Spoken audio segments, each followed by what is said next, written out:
Good evening, Europe, and welcome to the sixth lecture in the New Europeans Reflection on the Future of Europe series, a series that is only second in its viewership to Eurovision, bringing together international experts in the fields of European democracy, citizenship, and identity. My name is Ruvi Ziegler. I'm chair of New Europeans UK and associate professor at the University of Reading. Tonight, we have the pleasure of hearing from Jelena Dzankic. Jelena is part-time professor in the Global Governance Program at the Robert Schuman Center at the European University Institute in Florence, Italy, where she's co-director of the Global Citizenship Observatory, or Global CIT. Jelena is the author of Global Market for Investor Citizenship, published by Palgrave in 2019, which I can attest to has already become an instant classic in this field. And Jelena will be speaking to us today about how is EU citizenship acquired and lost. After Jelena's talk, we will be hearing reactions from four panelists: Professor Dimitris Ballas, Dr. Agnieszka Wajna, Dr. Roxana Barbulescu, and yours truly. Dimitris is chair in economic geography in the Department of Economic Geography at the University of Groningen. In the opening lecture in this series, he spoke about what would it take for Europe to become a feeding. Agnieszka is an adjunct research professor at Carleton University, Ottawa, Canada, and the coordinator of New Europeans North America. Earlier this year, she spoke about, does EU citizenship count for anything outside the EU? And last but not least, Roxana is a fellow trustee of New Europeans UK and an associate professor at the University of Leeds. Roxana will be giving the next lecture in our series on the 22nd of June, entitled The Transnational Lives of EU Citizens, Stories from Post-Brexit Britain, coming quite aptly just 8 days shy of the deadline for the EU settlement scheme to which EU citizens in the UK and members of their families have to apply in order to remain legally resident in the UK. After our panel discussion, it will be your turn, you, the audience on Facebook. So please put your questions or comments as we go along in the Facebook chat, and then our wonderful CEO, Roger Casale, will appear on screen on the hour and put them to Jelena and indeed to the rest of the panelists. So without further ado, I now turn to Jelena, and the floor is yours. Thank you so much, Ruvi. And in the spirit of Eurovision, I'd like to greet the audience with a good morning, good afternoon, or good evening, depending on where in the world you're following this session from. So it's a real pleasure to be here today. And I'd like to extend my thanks to Roger and the New Europeans for organizing this wonderful series and also this session. And thanks to Ruvi for chairing it, to Dimitris, Roxana, Agnieszka, also for commenting on my speech. So I've prepared a little PowerPoint presentation. It is very basic, but I think that it will help to illustrate at least some points that I am going to talk about. So today I will speak about how one can acquire or lose EU citizenship. And to do this, I will try to first discuss the nature of EU citizenship and try to explain to you why this topic is so complex and why we cannot actually speak about the acquisition or loss of EU citizenship in itself, or we can, but in very different ways. Then I'll talk separately about the key ways in which one can acquire or lose the citizenship of the European Union. Now, if we think about what is EU citizenship, we can think about this topic from very different angles. We can think about it legally as the status of EU citizenship, and I'll come to this when I discuss as to how it's defined in the treaties and how it's related to national membership. We can talk about what it means politically. What's the political value of EU citizenship? What are the rights attached to the status of EU citizenship? And I will touch upon this in my talk when I discuss what rights EU citizens have across the Union and how they can essentially use them. But also we can speak about EU citizenship as something that is symbolic, as something that has value for European citizens individually. And I think that those who have had the experience of having the status and the rights of EU citizenship and enjoying them in the territory of the European Union can essentially associate themselves with the values of EU citizenship. So if we think about EU citizenship and what it formally means, it is a status that has been established by the 1992 Maastricht Treaty. And importantly, and this is something that's enshrined in Article 20 of the Treaty on the Functioning of the European Union, EU citizenship is a status that is additional to, and it does not replace national citizenship. Now, this, I will come to the details of this, but this essentially means that the status of that an individual cannot possess the status of EU citizenship without first being a member of an EU member state.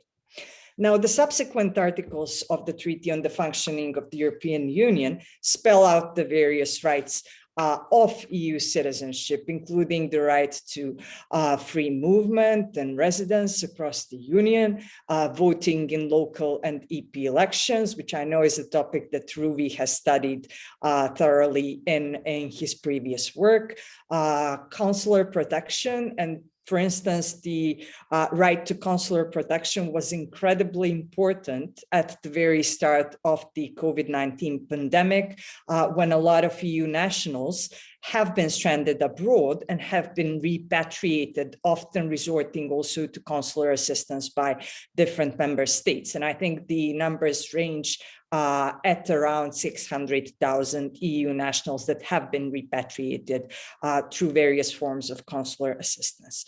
Also, the EU citizenship right is related to different use of languages, also in addressing European institutions. So it comes with a plethora of rights that are additional to national membership.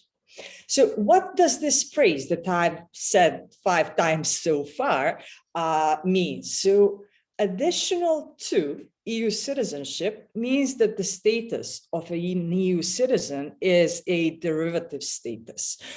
It's based, as I already mentioned, on the membership in a member state of the European Union. And I've in a way, given this a bit of thought, because one thing that we don't consider as much is the shape that the European Union has had since the status of the EU has been established in the treaties. Think about what the EU looked like in 1992. There was an expansion of the European Union already in 1995 with the enlargement to Austria, and with the accession of Austria, actually. Then in 2004, another 10 East European member states joined the European Union as new members. In 2007, Bulgaria and Romania, 2013, Croatia, and obviously, most recently, there has been the departure of the UK from the European Union. And this means that the shape and the contours of EU citizenship have changed significantly over time, although the substance and the rights of membership hasn't. But in speaking about how EU citizenship can be acquired and lost, I think the question of membership essentially of member states in the European Union has come into play quite a lot in recent years. So I think we need to acknowledge that in any discussion on how EU citizenship can be acquired and lost. Now, obviously, the possession of the rights of EU citizenship is equally related to the possession of the status of EU nationals, meaning the citizenship of a particular member state at a particular point in time. Now, it would be a very long session tonight if we went through all of the legislative provisions regulating the acquisition of loss and loss of citizenship in each member state since 1992. So I think that in my speech, I will mostly focus on the situation as it is. So essentially, to the question how one can acquire or lose EU citizenship, the simplest answer would be by having or losing the citizenship of a particular member state. To the question, can you have EU citizenship independent of the membership of an EU member state? So far, the answer has been no. Can you keep your EU citizenship if you lose your member state citizenship? Now, this is a question to which I would say it's a subject of a large academic and scholarly debate, also quite a lot of rulings of the Court of Justice of the European Union. And I think this is something for the discussion afterwards, as it will have to be raised when it comes to the matters of acquired rights of UK citizens as regards EU citizenship. Now, why is this detachment? Why is this situation in which EU citizenship is so much attached to national membership possible?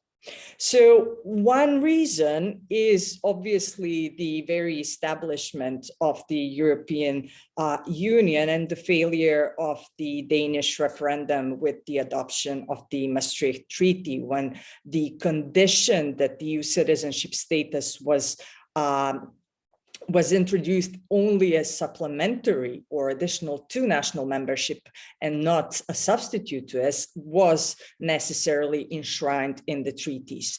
And the second reason is because attributing citizenship is in a way based on something that's considered to be a historical prerogative, if you wish, of nations, of states. This is something that has become challenged in recent years, but it's also something that we can leave for the discussion today. Now, when it comes to the main modes of acquiring EU citizenship, and it's essentially the same as when it comes to acquiring citizenship anywhere in the world. To put it in the words of Eilert Shachar, it's a birthright lottery. And there is essentially one mechanism that I will not be discussing in detail, but it's something that I've mentioned in the very introduction to this speech today, is one mechanism, obviously, for individuals to acquire EU citizenship is if their country joins the European Union, which I hope will be the case with my own country in the next 20 to 30 years. So in a way, that's one mechanism, but that's something beyond our discussion. So of those based on national citizenship, as I mentioned, the key one, the main one, is the attribution of citizenship by virtue of birth, which is how most people in the world essentially acquire their citizenship. And birthright citizenship can be based either on jus sanguinis or jus soli. So jus sanguinis is the descent-based transmission of citizenship versus the jus soli, which is the territorial principle. Now, jus sanguinis in itself, you think, okay, so I'm born to citizens of this country. Do I get citizenship of this country, EU country, immediately? Well, yes or no. Normally, birth to citizen parents inside the territory of a member state will result in citizenship for children by birth. However, if children are born abroad to member state citizens, the attribution of citizenship by birth is essentially conditional, and you can see this on this slide. The descent-based attribution of citizenship to children of parents born abroad in the EU 27 can be conditioned through registration if the parent is born abroad. There is a matrilineal wedlock restriction in Malta and in Finland. This essentially means that you will get your citizenship based on descent if your mother is a national of Malta and you have been, for instance, have been born in Portugal. In the cases of Slovenia and Croatia, for instance, you would get your citizenship by birth if you've been born to both parents who are nationals of Croatia or Slovenia if you've been born abroad. So you see that in a way, while for children who are born to citizen parents in the country, there are far less restrictions. However, there are quite some conditions to obtaining EU citizenship by birth if the child is born abroad. Now, the jus soli principle of citizenship acquisition is based on the birth in the country's territory. So there's something that's called the unconditional jus soli. And unconditional jus soli is characteristic of immigrant countries. So these are provisions that if your child is born on the territory of a country, regardless of where you come from, the child will become a citizen of that country. And this is something that is commonly applied in Latin America, the United States. And I've read a couple of years ago a very funny story that a child had received US citizenship because she was born on a plane while the plane was flying over the United States. So I think that this is a sort of an interesting anecdote as how this unconditional jus soli can be applied in various countries. Now, in the European Union, unconditional jus soli, meaning a child receiving citizenship by a particular EU member state, regardless of where his or her parents are from, is normally applied only for foundlings and children of unknown parentage, because obviously in the European Union there are mechanisms for preventing statelessness. Otherwise, there are member states of the European Union that attribute jus soli to children born in those member states to foreign nationals.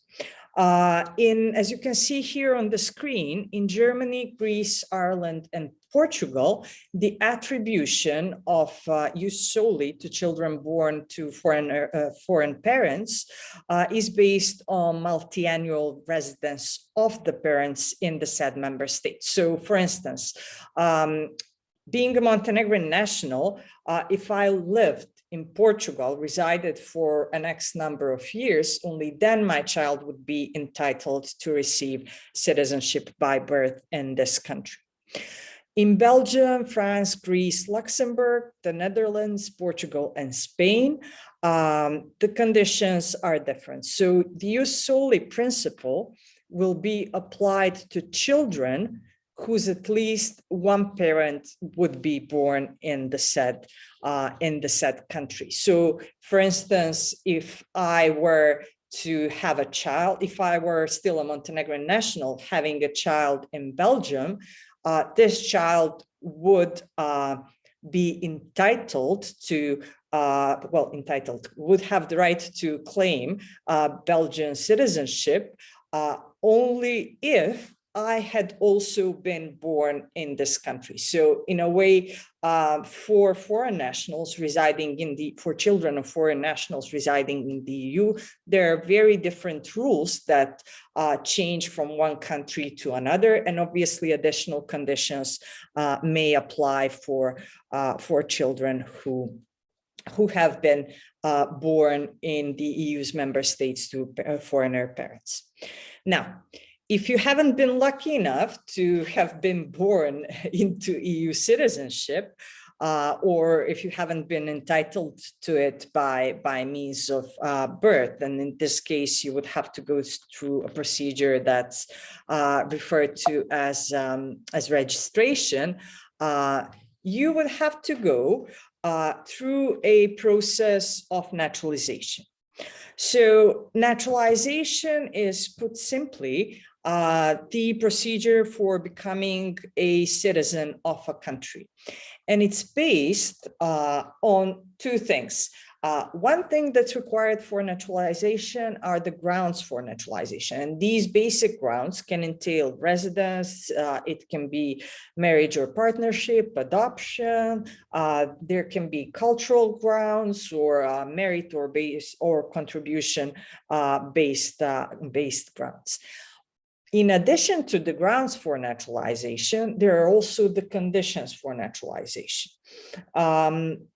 These conditions can include the times of residency on the country's soil, knowledge of the country's language, civics, or tests, essentially attesting an individual's knowledge of the culture and society of a particular country, and good character, which is one of my favorite conditions, and I'll come to this later on. Now, importantly, conditions for attribution of citizenship or for naturalization vary across countries, but also within them. And they are different for different naturalization grounds. Now, here, when speaking about naturalization, there is something that in citizenship studies we refer to as ordinary naturalization. This means that naturalization is based on a multi-annual residence in a country. So it's when people say ordinary naturalization, this is normally something that refers to residence-based naturalization, where the grounds for acquiring citizenship is actually residence. Facilitated naturalization refers to all other grounds that can essentially reduce some or waive some of the conditions for naturalization. Now, ordinary naturalization is something that exists in all of the member states of the European Union. And however, in these cases, residence requirements differ in terms of length. So countries such as Austria, Italy, and Spain require 10 years of residence on their soil before an individual can qualify for naturalization. Portugal, for instance, requires 6 years, while most of the member states essentially require 5 years for naturalizing foreigners. Yet this is not the end of the story. It's not only about the years. There are, in some cases, requirements for a specific type of a residence permit, which may or may not be coherent and consistent with the actual years that are required for naturalization. So, for instance, if you take the example of Portugal, Portugal requires the lawful residence of an individual of 6 years. Yet these 6 years are calculated differently for different types of residence permits. So, for instance, individuals who have the residence permit on the basis of investment have residence in which there's a physical presence requirement of a week. So this means that to maintain their residence rights in Portugal, these people are supposed to stay in the country for only 1 week per year. Whereas other individuals are required to stay, or workers are required to stay for up to 6 months. Another example would be Poland, where essentially the main requirement for naturalization is 3 years. However, these 3 years are counted only since an individual has a permanent residence permit. To obtain the permanent residence permit through ordinary means, one needs to reside, to actually live and be physically present in Poland for 5 years. Otherwise, they can get it through different mechanisms such as marriage, etc.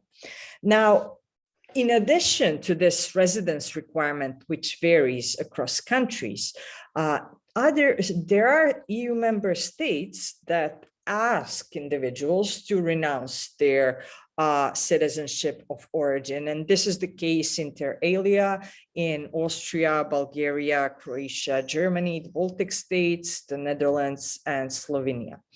A lot of European Union member states also require a particular knowledge of their language. And I've looked a little bit at the implementation of naturalization conditions. And what's normally required is a language knowledge that's at an A2 or B1 Common European Framework for Languages level.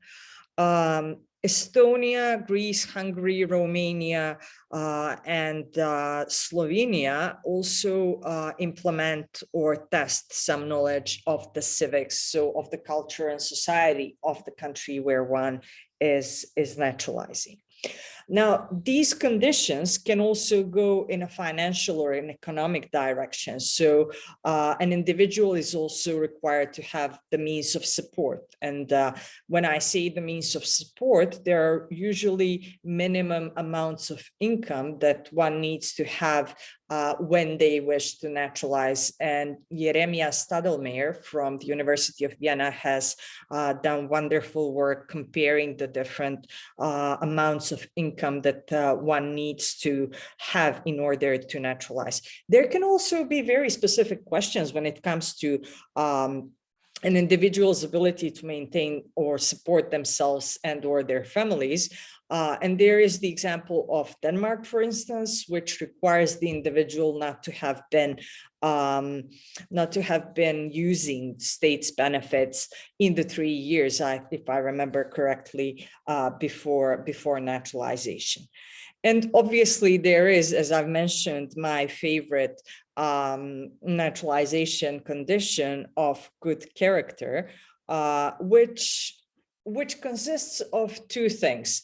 On the one hand, there are things that are in the implementation procedure required from the individual.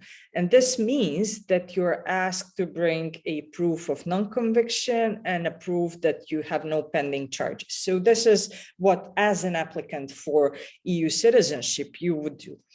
However, on top of that, there are obviously the discretionary checks on individuals that are done by the Ministry of Interior. And these obviously refer to whether one has been involved in any activities that might be compromising to the security or whatever is defined as national interest in those countries. Now, importantly, this then means that the acquisition of citizenship is not an individual entitlement. It's the right of the state to essentially admit you as the citizen in most cases. That is, you can meet in a certain way most of the conditions, but it's the discretionary right of the state to accept you as a citizen or not. Now, when we speak about, and this is what's significant for understanding ordinary naturalization, that you have residence basis and you have all of these conditions that include income, include language, they may include subsistence, and also questions of good character. And there are also some subsidiary requirements such as taking an oath, etc., etc. But these are essentially very, very country specific. And these rules and all of these conditions vary from one EU member states to another. Now, facilitated naturalization can take place in quite a lot of forms. So I've just picked three that are in a way the key ones for facilitating naturalization of individuals. Now, when I say facilitated naturalization, it essentially means that some or all of the core naturalization conditions can be reduced or waived. Now, when we speak about, for instance, marriage-based or adoption-based naturalization, it normally reduces the residence-based condition compared to ordinary applicants. So just to illustrate this, I can give you the example of Italy, where essentially the residence requirement is reduced from 10 to 3 years if an individual is acquiring citizenship on the basis of marriage. But if the couple lives in Italy, it can be reduced to 2 years. Now, in the marriage-based citizenship acquisition, there has been an important development, which is related also to the recognition of civil partnerships as equivalent to marriage. And I think that there have been a lot of discussions about this, especially in Eastern European countries. The second facilitated condition is that some countries may require you not to renounce your original nationality, whereas they would require it in the residence-based naturalization. And I think the most obvious example here is Spain. Other countries may waive the subsistence condition, and that would be, for instance, Lithuania. Now, for the acquisition of citizenship based on culture or ancestry, this is commonly extraterritorial citizenship, and we can come to this. And I know also Roxana has done a bit of work on this, and it entails a waiver of the residence condition fully, or in some cases in part, for the applicants. This means essentially that if you're an Argentinian of Italian descent, you may qualify for Italian nationality. And similar provisions also exist in Ireland, Hungary, Spain, Portugal, Bulgaria, Romania, Croatia, etc. So what's normally required in this procedure is proof of descent. In some cases, for instance, that I know of Bulgaria and Croatia, normally there has to be some formal certificate of ethnic belonging, and it can also be a church certificate. And some require the knowledge of language or culture, and this I think has been the case of Hungary. Now, there's also the final main mechanism of naturalization, which is the one based on national interest. And this is something that I'm very much interested in, because it essentially extends to artists, sports people, etc. And it's procedurally different from all other naturalization ways, because the state authorities act upon a proposal by the relevant ministry, and sometimes parliamentary assent is needed. So in 2017, for instance, Latvia naturalized the ballet dancer Mikhail Baryshnikov, and for that it essentially required parliamentary approval. So I think in his case it was an unanimous approval. So what happens in these cases is that acting upon the proposal of the relevant ministry, national authorities recognize that this individual has had some specific achievements in the state, and that essentially he or she is or can be, the person can be granted citizenship of the country. I think that in the interest of time, I will not speak about the investment-based citizenship programs, which are also based on this discretionary attribution of citizenship on the grounds of national interest. But this is something that happened, or in a way, discretion can, state's discretion can lead to the opening of investment-based citizenship schemes. And I'm happy to discuss this in the Q&A session. Now, there are different ways. So we're moving from the acquisition to the loss of citizenship. And I think I will have to hurry up, which can happen through different mechanisms. So it can happen through an individual voluntarily renouncing the citizenship of a country.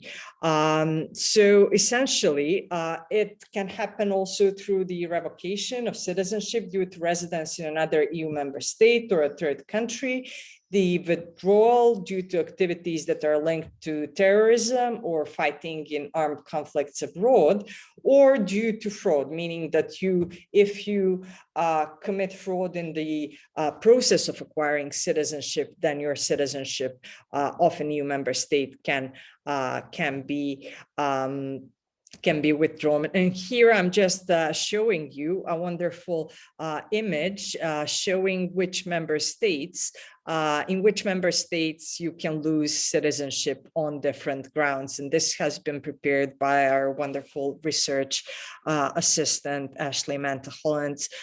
So you can see that all the member states can allow you to renounce your citizenship. 18 of them can withdraw it for disloyalty or treason.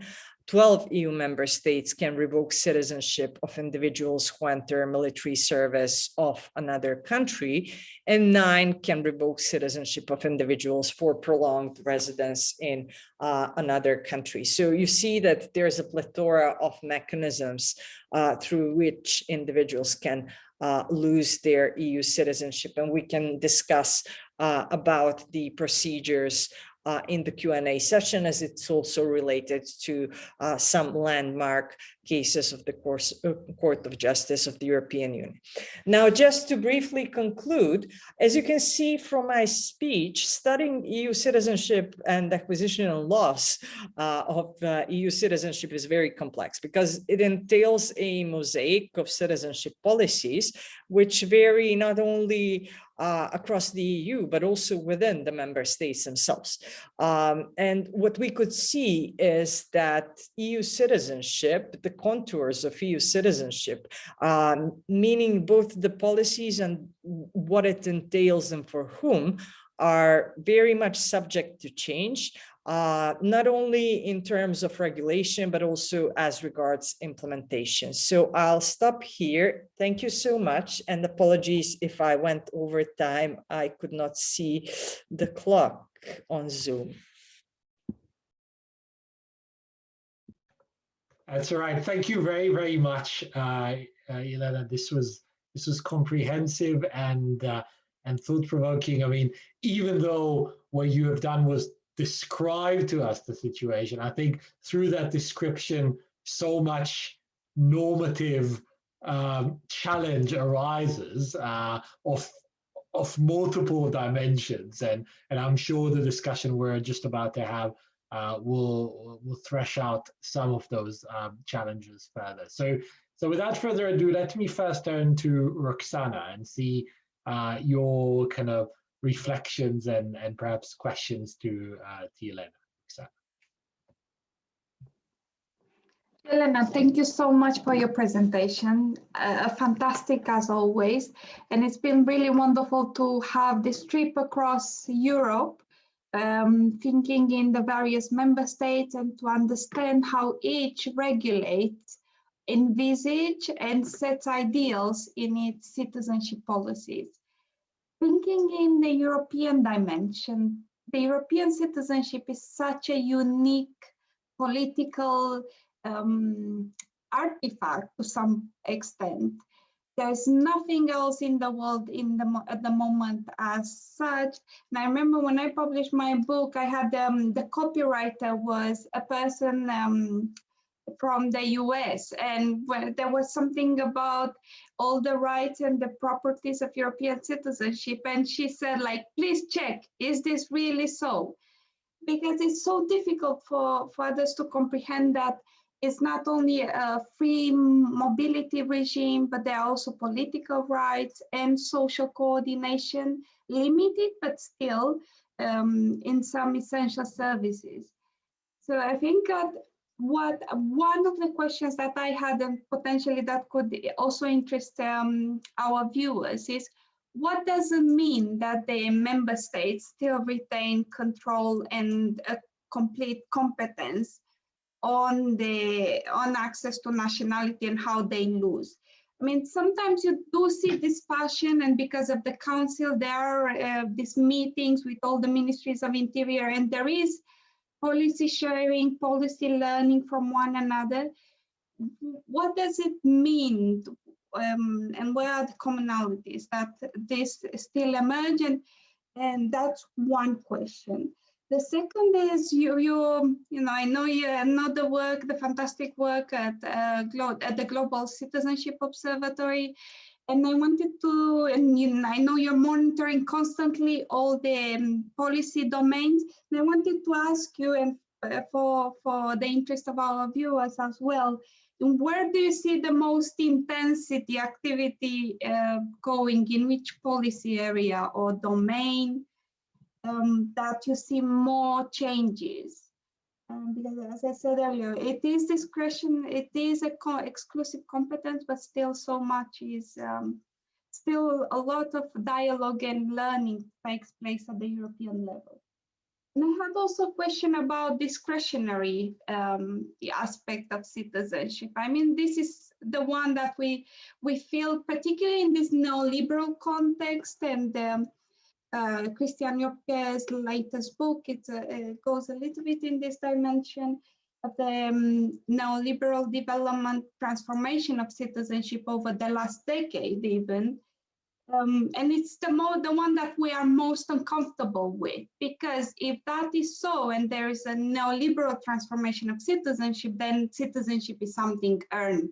We have to pay for it, we have to prove ourselves right, we have to be good character, pay taxes, not use social benefits. So a lot of requirements to meet and tests to pass. So it is earned, but there is a discretionary aspect.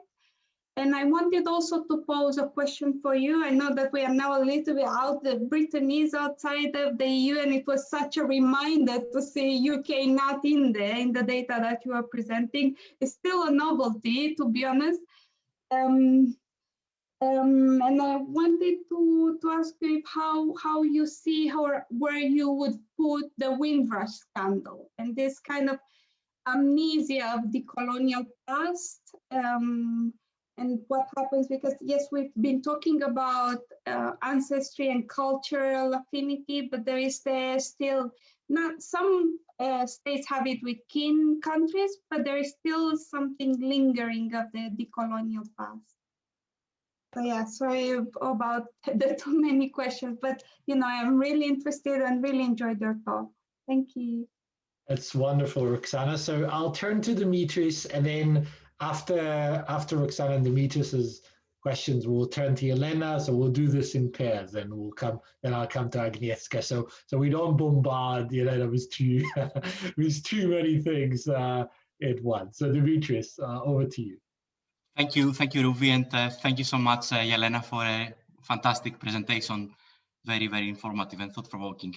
I have some remarks and comments that follow up from what Roxana said about EU citizenship being much more than just freedom of movement. Roxana mentioned political, social rights, and I would also like to refer to the kind remark of Ruvi at the beginning to my first talk in the first talk in the series that I gave on how Europe can become a feeling. So I would add that European citizenship is also about a feeling, being passionate about European ideals, values, human rights, Europe, a continent united in diversity, being part of a community united in diversity, and being passionate about key ideals that, so it means, for example, to touch upon something very timely at the moment, it means being very, very upset about what happens in Belarus, what happens with Roman Protasevich, feeling for fellow Europeans and fellow human beings, feeling very angry and upset about that.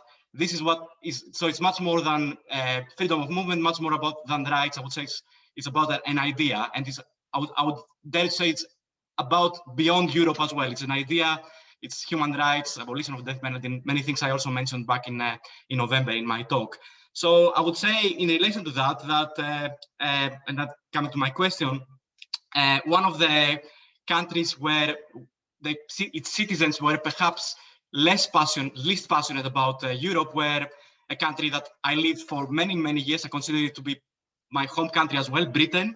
I lived there for many years, and I met there during my time there. I lived there during the Cool Britannia years, 20 years ago, and also London 2012. The most passionate Europeans I met there were people from all over Europe, people like Roxana. And we felt that we have in common something united in diversity. The British were also feeling positive about it, mostly I would say, before the Brexit referendum, but they weren't that passionate about it. And one anecdote I have here is the thing that strikes me is that I remember when going to Britain from elsewhere in Europe, you would go to an airport and would say UK/EU passports that way, other passports that way. Anywhere else in Europe, my country, my native country, Greece, anywhere it would be EU passports that way, other passports the other way. EU is part of your identity. So in Britain, it wasn't like that. So Britons were not that passionate about this idea, perhaps, until 2015, 2016, the referendum, Brexit, when I would say now that in Britain you can find the most passionate Europeans. I would say, my experience, I left Britain now. I lived for many years there, but I now live in the Netherlands. But I really feel for my British European compatriots, European, if you like, and I could see that. I guess if you see something that you're losing, you value it more. And you have Britons who are very, very passionate about Europe. And I feel for them, and I feel it's really unfair that they lost or are losing their citizenship, the EU citizenship. And in contrast, people like who may not be that passionate about Europe, they might, and as you demonstrated, Jelena, in your presentation, they might have a right to become European by having ancestry. And perhaps to be a bit thought-provoking here, I would use an example you might not expect. I think Nigel Farage might be entitled to EU citizenship. And I would like to encourage everyone and our viewers to, if you haven't seen that, it's brilliant. Just use in a search engine, type Nigel Farage goes to Bulgaria.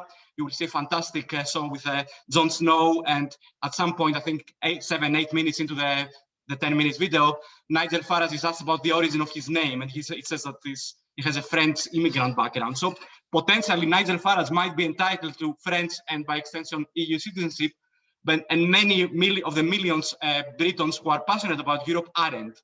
And is that fair? So that's my main question. I have some more thoughts and possibly more questions if there's time, but I would like to stop here. And thank you again. Thanks very much, Dimitris. Yeah, I was very tempted to try and play Cinderella's you don't know what you've got till it's gone, but I think yeah, I share your assessment of what has happened in Britain since 2016. I think that's very apt. So Jelena, I turn to you. So you've got questions from Roxana or comments than Dimitris. So over to you, and then we'll come to the second round. Thank you so much to both of you, Roxana, for thought-provoking questions and comments, and rightly so. They raise some very important normative concerns. I didn't want to go in the normative direction in the speech itself because I thought it would be perhaps more interesting to look at the empirics for a broader audience on Facebook. Now, what does it mean that member states retain their competence over citizenship policies? That's a tough one. That's essentially the structure of the EU and the way it was established in the treaties. And I think that there was a lot of debate over whether the Union should have some competence in the domain of citizenship I think in the late 80s and the early 90s, but essentially the outcome of the Danish referendum meant that the member states retain key competencies over the regulation of citizenship. What we could see, and this is perhaps also something that Ruvi might touch upon, is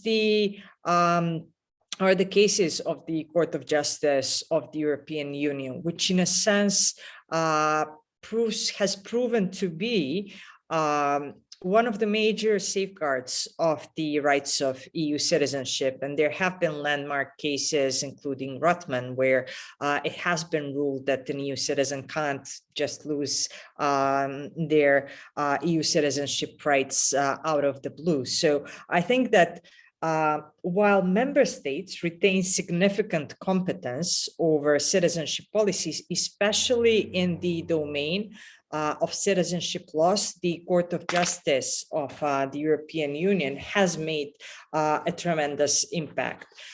There's currently a pending case before the Court of Justice of a denied naturalization to an originally, I'm not sure if the woman was from Lithuania or Estonia, wished to naturalize in Austria, but was denied citizenship due to some, I think she was driving under the influence of alcohol, meaning she failed the good character test.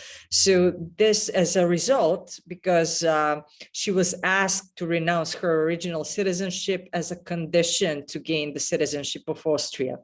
So she did that, but then she didn't get the Austrian citizenship, making her de facto stateless and also deprived of the rights of EU citizenship that she has held before. So I think this nicely, let's see what the actual ruling will be, but I think it nicely illustrates the ways in which also the court can safeguard, in a way, the substance of EU citizenship rights. Now, coming to this, which policy domain has been changing the most across the European Union's member states? What I think we could see quite a lot in recent years are much more restrictive implementation policies and a greater emphasis on matters such as language knowledge, civic tests.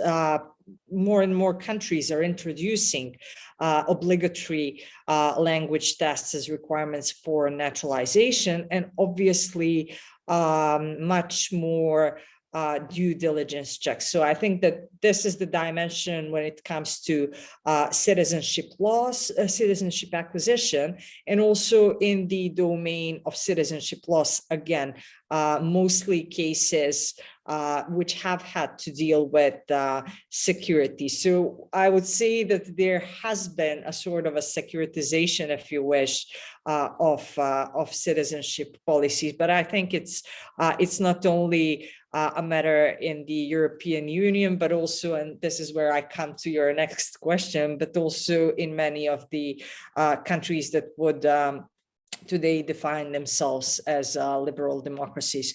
Now, this Discretionary nature of citizenship, and in relation to Jopke's ideas also, I think the idea of foreign citizenship had been someplace, has had a place in the academic literature some 15 years ago, with also people like Alet Shahar and others touching upon it. And it is an idea that goes hand in hand with neoliberal capitalism. So you have to earn your place in the world, meaning you have to earn your citizenship. So I think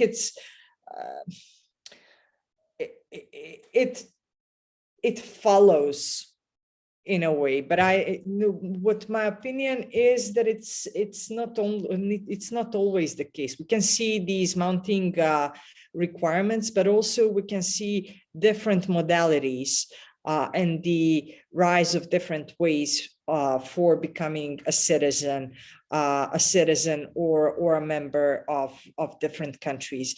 And what I think would be very perhaps important, not only for, well, we're speaking about the questions of EU citizenship today, but perhaps to try and look at what's happening with citizenship in different parts of the world, because I think attributing membership in African states, in the countries in Asia and Latin America, has some characteristics that are a little bit different from those that we are used to seeing in Europe. So I think that studying those characteristics can essentially help us to understand to what extent we can speak about this neoliberal citizenship and earned citizenship as prevailing in the world today.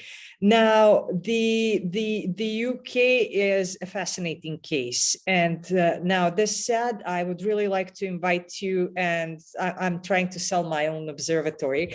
I would like to invite you to read the blog that we've posted today on Global Cit, written by Timothy Jacob Owens and Joel Shaw, especially on the Windrush scandal. And I think it's a very interesting addition to the debate on, let's say, this amnesia, as Roxana has nicely said, of the colonial past. Now, to Dimitris, I absolutely agree with you. EU citizenship, it is more than free movement, and it is about European values. It is about, in a way, feeling European. If you wish, endorsing what Europe, what values Europe stands for. So, in a way, I can understand when you hear that people such as Nigel Farage can essentially gain European citizenship, or through citizenship by investment, I don't know how many Russian oligarchs, and people who are actually passionate about the ideas, ideals, and values of the European Union, including myself, cannot. So I think that that's unfair. It's not just, but it is the situation in which I think we will be for as long as EU citizenship is attached to national membership, and for as long as the member states have the prerogative in regulating citizenship. But this does not prevent one from feeling as a European citizen. It just prevents you from having all the rights attached to it through the treaties.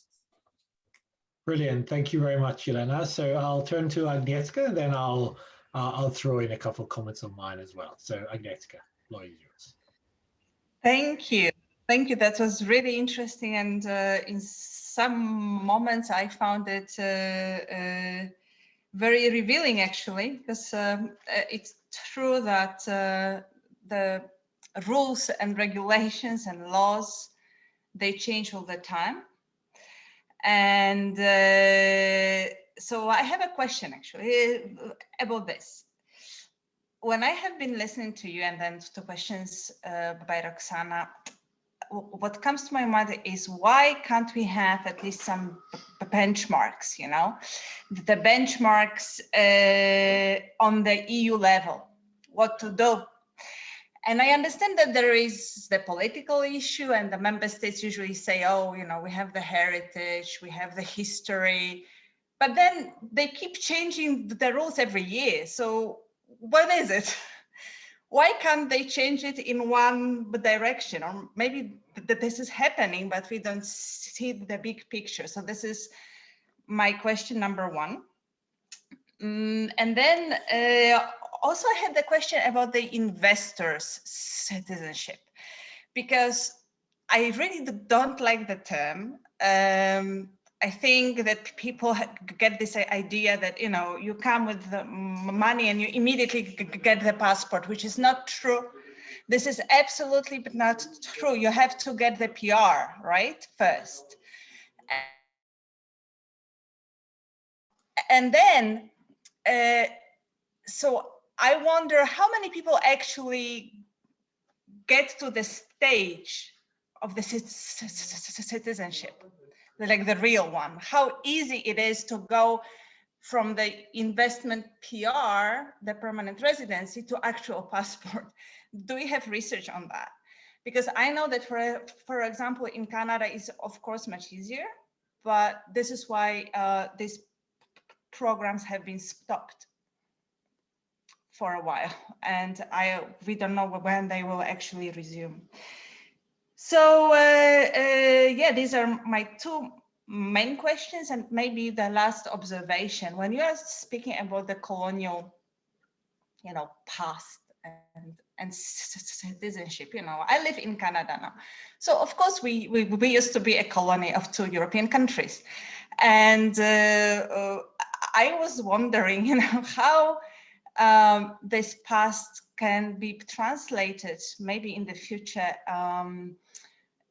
in some access, because we can see that, for example, for the Francophone part of the Canadians, at least in the French law on citizenship, there is this line that claims that if you attended French language primary schools and you are in Francophonie, the time for you to get the minimum time of residency will be reduced. So I can imagine that this is linked to the colonial past, right, of France. However, I don't know how it is with the UK. And my question is, does it really matter? I mean, is the past really important now in 21st century? And how long it will be important still? Because otherwise all the Canadians should actually lobby for UK and French passports, no? But that's it for me, thank you. Thanks very much, Agnieszka. Those are really, really thought-provoking. So let me throw a more, or not more, but a legal kind of element into the mix, which was anticipated or precipitated by Jelena. And I think, yeah, the first question really is on this this pending case around the loss of EU citizenship effectively by the over 60 million British citizens who are not also citizens of another European Union member state. And so by implication, on the 31st of January last year have lost their citizenship. That's the case, I think it's C-673/20. So it's the case with a reference from French courts, which I believe has now had various submissions, including by the Council and the Commission. And I mean, the question here is really, it builds on something that Roxana was asking already, but it's to what extent is there a parallel between an expectation that we may have for standardization when it comes to loss of citizenship and standardization when it comes to the acquisition of citizenship? I think that there would be a strong argument, in my view, and I'd be interested in yours, that the demands of the European project suggest that it is worse to allow states in an arbitrary or differential or divergent manner to effectively take away a citizenship that somebody already has, than to have what is idiosyncratic, but nevertheless really part of the characteristics of different states, which is different modes by which people acquire citizenships in different places. So one can adopt what Agnieszka is suggesting and having some minimal benchmarks, but there could be an argument, I suppose, for expecting harmonization on the level of loss of citizenship, but not expecting necessarily harmonization on the level of acquisition of citizenship. So I wonder what your thoughts are on this. And secondly, I wonder what you think about what is potentially a bit of a paradox around loss of citizenship, which is that, as you identified, there are countries in the EU which would require you to forgo your other citizenship if you want to acquire their own citizenship through naturalization, except if that other citizenship is a European citizenship, right? And the logic, as we know, of this is very obvious, and that is that it follows from the idea that people exercise freedom of movement, that they set a life in a different place, but they retain a link to another European country, that you don't want to punish them by having to make them choose. But the irony is that in those scenarios, of course, the loss of that other member state citizenship does not lead to a loss of EU citizenship. So the country creates an exemption, even though the ramifications of the loss of that other citizenship, in a sense, from a European perspective, are not as profound. So I think that's an interesting twist in the plot. And I suppose a third and final point is really about the inverse of this idea that somebody could retain EU citizenship by even though, say, their country has left the EU, like in the UK context, and that is the idea that of the EU creating a pathway for acquiring EU citizenship without having to go through a member state. So obviously, the obvious legal answer to this is that cannot be under Article 20, and that, I think, is quite right. But is there a normative ground to think that might be desirable? And if you don't want to answer that, you don't have to. But I thought I'd throw it out there for wider discussion. So over to you, and then after you answer Agnieszka and myself, we'll go to to our Q&A from Facebook. Thank you so much. So I think you're making me sweat tonight. It's not the warm weather in Florence, but it's actually your excellent questions. So thank you so much, both to Ruvi and to Agnieszka. Now to this issues of benchmarks. I think that most of these benchmarks have, in a way, been agreed upon after the adoption of ratification of some international instrument or some human rights instruments. So once the EU's member states have signed to the European Convention on Nationality, there has been a greater standardization of certain modes of citizenship acquisition and loss. But when it comes to the particulars of implementation, there is still quite a lot of difference from one country to another. And I think that this is something that has been happening. Now, whether there is, but I'll come to this when I respond to Ruvi's last question, whether there is a mechanism for standardizing some things.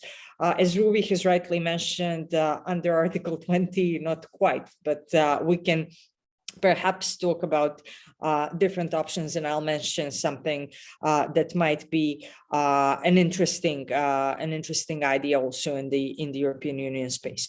Now, when it comes to investor citizenship, you're hijacking my research area, Agnieszka. So essentially, the way investor citizenship policies function is that they can be either fully discretionary. They can be the ones that are based on previous possession of the PR, and those are the schemes that are operated in quite a lot of EU member states, but also very similar to the EB5 or what had existed in Canada at different points in time, and also those are quite widespread in the whole world. In the European Union, there have been exchanges which were de facto exchanges between money and membership. So there have been requirements for previous possession of a residence permit, but however, the possession of a residence permit did not imply an individual's actual physical residence on the country's soil. Rather, it would mean you have a paper attesting that you have permanent residence for a year or for 6 months, as was the case in Cyprus. You go there to give your fingerprints. You say that you're a member of a gym or a yacht club, and then your residence is recognized as a residence on a country's soil. So I think that this, well, if you wish to say that these are the conditions that entail or require a previous possession of permanent residence, formally, yes, but in practice, it's managed in a different way.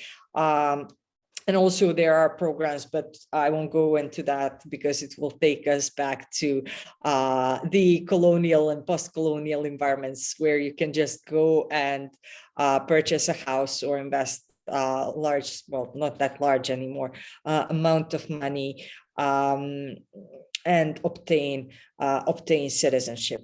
So mentioning the colonial countries, and this is something that's come up, well, not only in terms of the former colonies, but also in relation to the country's past, because I think I liked more the way in which you phrased the question, is the past important now, and is it still? And not only when we speak about the post-colonial context, but also when we speak about countries and their territorial projections and the way they articulate their national identity. Obviously, some policies have come into play today. So the policies of Spain and Portugal, extending naturalization to Sephardic Jews who were in the 14th, 15th century expelled from the Iberian Peninsula.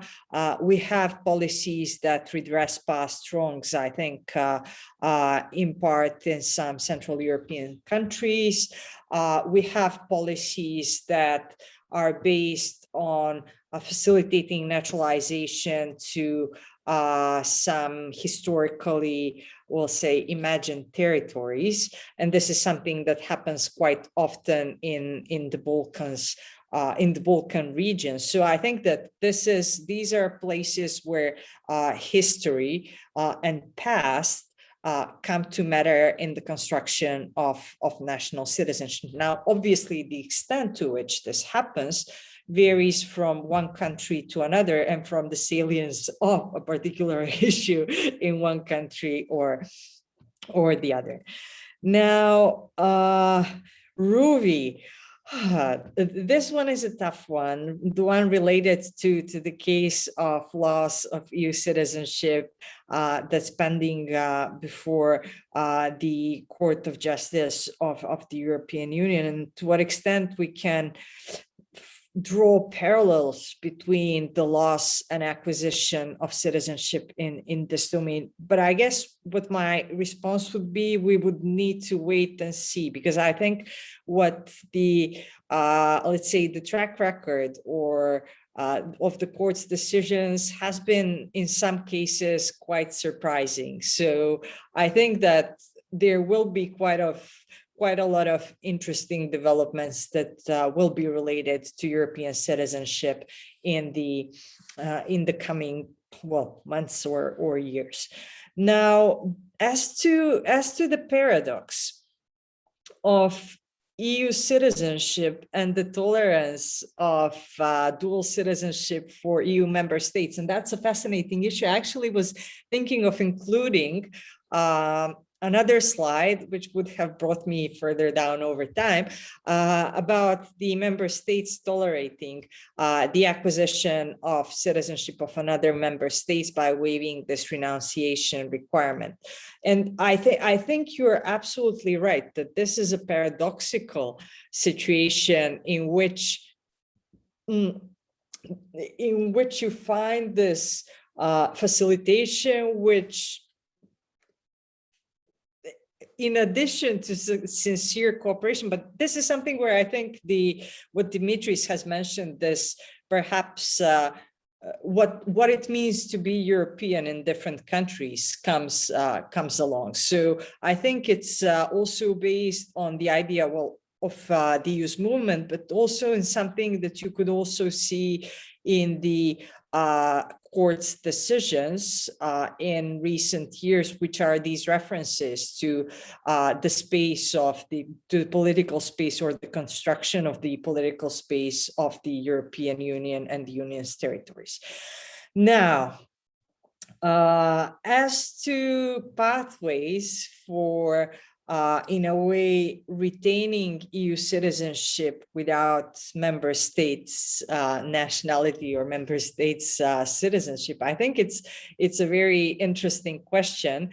Rainer Baubach and I have started this forum debate on Global Cit on mobility without membership. So we believe that there are certain rights for certain, especially applicable to certain categories of people, such as those who are in a necessity to move across borders, to have some rights that are currently attached to citizenship, but without actually having the political rights in the community. So if you ask me this question in a couple of months, I think I will be able to give you a far better answer than I am today. Brilliant. Actually, part of the reason I asked this question was to give you an opportunity to plug the forum, which I've started following with great interest. I think the full name is Mobility Without Membership. Do we need special passports for vulnerable groups? And it's on the Global Cit website. So I recommend that people follow that. And we now welcome to a forum the CEO of New Europeans, Roger Casale from his home in Italy, who will share with us some of the contributions from the Facebook chat. So Roger, over to you. Thank you very much. I've been enjoying a really fascinating, deep conversation. I'm so grateful to Jelena and to all of our participants this evening. And it's been followed by many of our members and people who watch our proceedings, not just in the EU, outside the EU, not just in the UK, but indeed North America, where Agnieszka is based, in Canada, and in places like Ukraine, and in the Balkans as well. People who have their EU citizenship, people who would like to have their EU citizenship, people who once had EU citizenship and lost it. And I'm very glad, Ruvi, you mentioned the court case. Two key members of New Europeans involved in that, Julien Fouché, a lawyer in France, and Alexander von Westerhalen, and so they're successful. And that builds on that, really, the two questions, and some of the issues have come up through Facebook. I know we haven't got a lot of time, so I'll just pick two, if I may. One is from Avilia, and it relates to what Jelena said to us about the origins of European citizenship as we have it today in the Maastricht Treaty, and how that was not really implemented in the way it was intended because of the Danish referendum. And Avilia asked, does Jelena think that the concept of EU citizenship is somehow fatally flawed as a result of that? that, you know, in 20, 30, 50 years time, is it really sustainable the way that it's set up, or is it, in a sense, did we get off on the wrong foot, and how far can we go with what is essentially a flawed citizenship? That's a question from Avilia. And the second question is from Michael in Cardiff, and he says that if there were to be a generalized EU citizenship, i.e.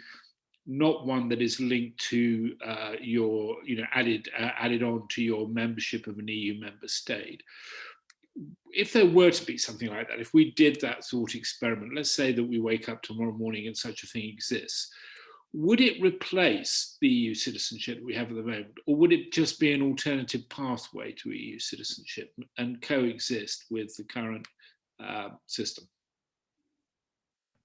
Excellent. Thank you, Roger, for these. Thanks, Avilia and Michael, for putting those. So Jelena, I'll turn to you, and then I'll just see briefly as well after you respond if one of the other panelists wants to go back either of these questions or in some sort of a short comeback on our earlier discussion. So Jelena. Thank you so much to both Avilia and Michael for your thought-provoking questions. As to the origins of EU citizenship and the question whether it's fatally flawed, I think it depends on how you view EU citizenship. It has grown to be, I guess, far more than what has been intended back in 1992. And I think that this is something that we can see through the expansion, through the changes that have happened in the domain of the rights of citizenship, and in a way, the greater use of EU citizenship rights across the Union. So this is something that has happened, and perhaps the EU citizenship has outgrown its perhaps original purpose. Now, that said, one thing that I think we need to always remember, and then I'll come to Michael's question, is that EU citizenship, as I think Ruby or Roxana had mentioned, is a particular artifact. It has a nature of its own, and it's not the same, it's not the equivalent of national citizenship. So it is something that you have in addition to whatever your national citizenship give you. So I think that we, in a way, for now, as things are, as if we look at the EU as a particular construct, as something that has been defined through its treaties, through practices, also through the values that its citizens embrace, I think we can see that it's very, very particular, and some of this also plays into the very notion of EU citizenship, which again is very different from your national citizenship in substance. Now to Michael's question, and I think this would be an interesting thought experiment that one should take at the highest political level within the European Union and see how the different member states would respond to essentially creating an EU citizenship status independent of national membership. I know that quite a lot of people would support it, and I think a substantial number perhaps of EU citizens, but also we need to take into account that adopting an EU citizenship, establishing an EU citizenship that would supersede national membership. And one thing that we need to remember is that not member states of the EU, but all countries in the world consider citizenship to be what Rogers Brubaker called the last bastion of national sovereignty. So it would mean pooling sovereignty, giving it away. And we've seen how hardly countries tend to hold on to what they perceive to be their sovereignty. So I guess it would be very difficult to come up with a formula for EU citizenship to stand as an independent status. If this happened, it would be a matter of political decision as to whether and what rights it would entail, and whether it would be additional to, or whether it would, in a way, be a substitute to whichever other national or supranational membership one may have. So I'll leave it at that, and we can discuss this further.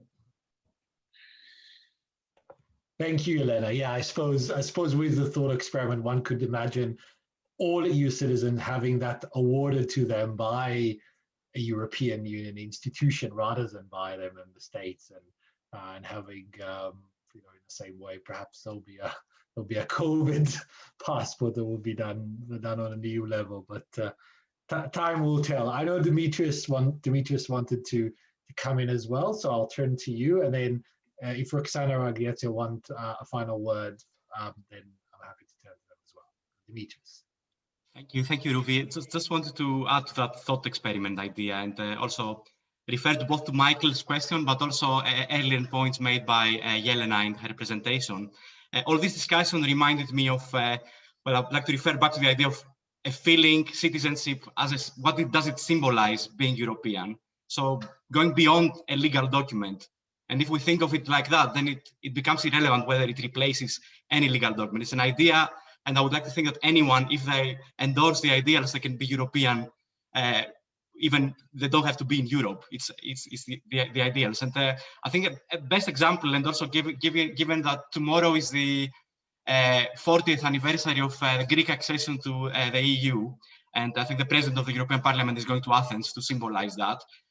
My mind goes to one of the activists in Greece, an actress. You can find her biography in the European Commission website, the European Union official website, Melina Mercouri.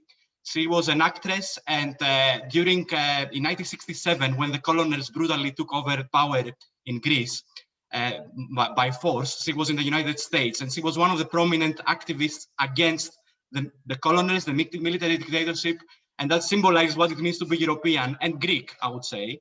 And as a result of her actions, she had her Greek citizenship revoked by the colonials, and that goes back to what Jelena was saying about the having citizenship revoked for disloyalty or treason, as I would say. And she said at the time in 1967 that I was born Greek, I will die Greek. The colonials, the fascists who provoked the dictatorship in Greece, they will die fascists. She's Greek, they cannot take that away from her. It's not just about legal documents. And well, thankfully, dictatorship fell in 1974, and the European Union is also about that, about it's about democracy. Greece, unfortunately, was ruled by colonials. Spain, Portugal also had similar trajectories, and we celebrate democracy. And Melina Mercouri became one of very extremely popular politician in democratic Greece. She was a minister of culture. She established the cultural capital of Europe, and also campaigned for the return of the Parthenon sculptures to Athens. Sadly, she died in the early 1990s. You can find more about her, and she wrote a book, I Was Born Greek, which is extremely relevant to what we're discussing. So I just want to and she's a brilliant example of how you can put feelings into things like that. So it's not just about legal documents, it's about ideas, and this we shouldn't forget that. Absolutely, it's a fascinating example. Thank you very much for sharing that, Dimitris. Roxana, you wanted to come in. Yeah, thank you so much. It's difficult to come after Melina Mercouri, but and Dimitris always passionate argument. I kind of have a question as well. Say, are we going to have an EU army before a European citizenship? We've built so much. The European Union, Europe has built so many institutions, and these have come stronger through the very recent crisis, through the financial crisis, and the latest, the pandemic. And we see more coordination and cooperation in these areas, and more European institutions acquiring new competencies. So for me, it's a question of time when that will come to to test, and perhaps it's also because I come from Eastern Europe, and I've seen this transformation with Europe getting larger and now getting smaller with losing the UK. So I see, for me, it's more a question of depoliticizing immigration. I think that's what holds back this more developments taking place. And if you look also at the policies around EU citizenship, they kind of stopped 2004. There's been no new directives or more development has been taking place in court, but not in the Commission and in the Council or in the Parliament. So I would say that, and I hope I will be right, that we will have earlier European citizenship rather than a European army. Thank you, Roxana. It's interesting, although given what's happening on a border of Europe, the eastern end, perhaps on some occasions, perhaps an army would be useful. Jelena, I want to come to you for a final reflection before I wrap up the event. So please go ahead.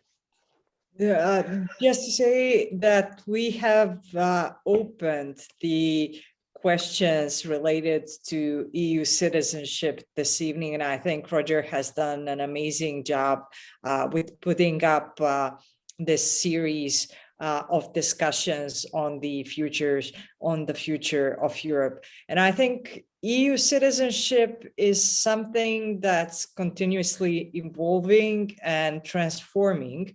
And whoever wishes to learn more, I think you can start researching and studying this topic, its various aspects, and just keep following the developments related to EU citizenship, because there's so much to it so there's so much to it in terms of both substance and contours of membership. So I think I will leave it at that. I'd like to thank again everyone who contributed to this discussion, and also the viewers on Facebook. I hope that you enjoyed this, and it has been a pleasure also to address your questions. Thank you.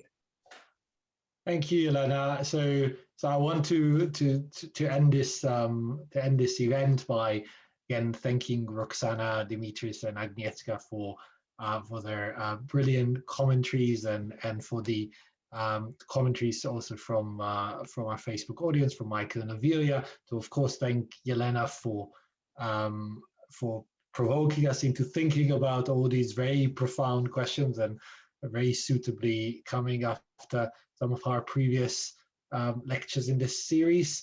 And again, thank Roger, as you've done, for putting together the series, and remind people finally that the next event in the series on the 22nd of June will be Roxana's talk. So with that, I wish you good night in Europe, and a late morning in South America or North America, and a very early morning in Australia, if in COVID-free Australia. See you, everyone.